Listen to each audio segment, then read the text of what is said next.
Ladies and gentlemen of the New York baseball press, please sit down and we can get right into this press conference. I'm not taking any questions from you meatbags, so don't even think about asking any. Just sit there with your mouths open and stare blankly at me like you're in high school chemistry class.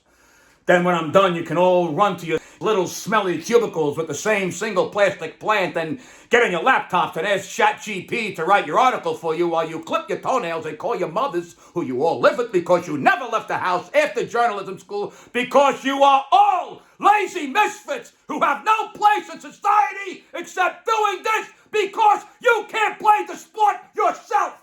Print that!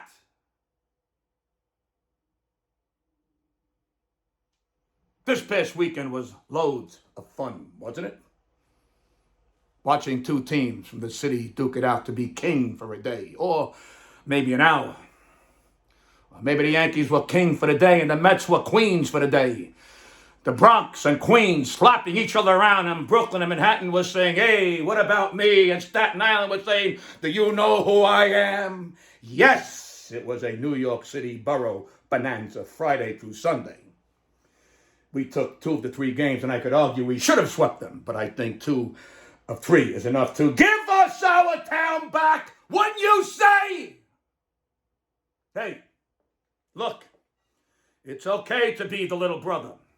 It's okay to be the cousin who is successful, but not as successful as 27 motherfucking World Series titles. Print that too!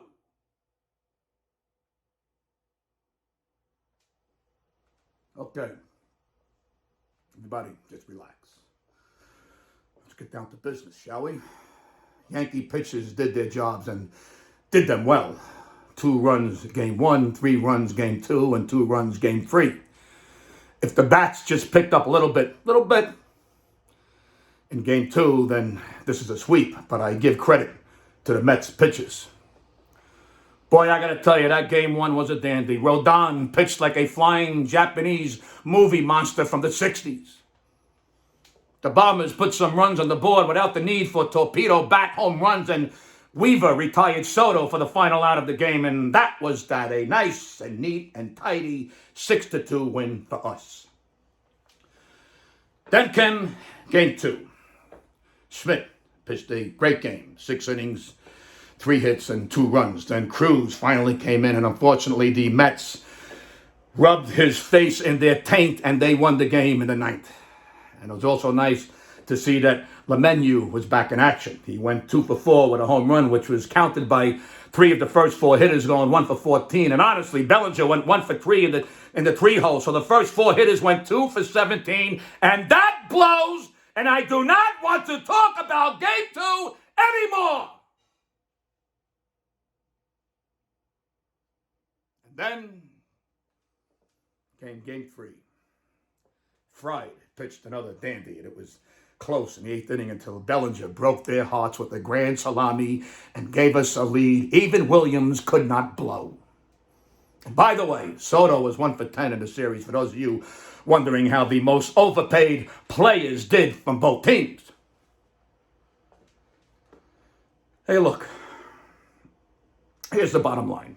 The Mets are good. They're a damn good team. They just are. I wish them well.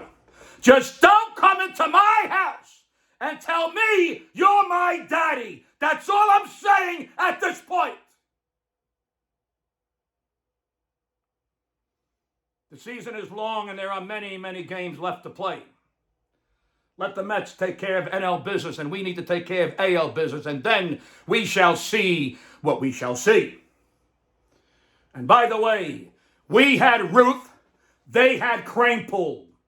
And this concludes our broadcast day. Eat a big bag of these. Good day.